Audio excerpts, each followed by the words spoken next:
make yourself to be the best woman that you can be.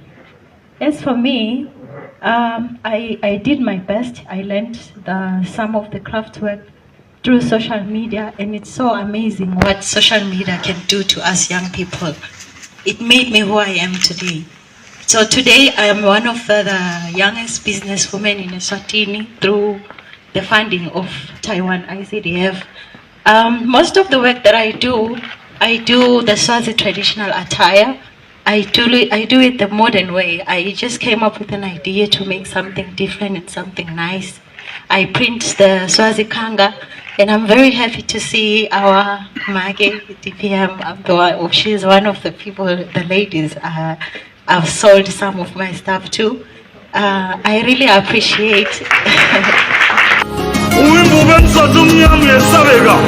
Ngala matapana luta ngala matapana kotaya.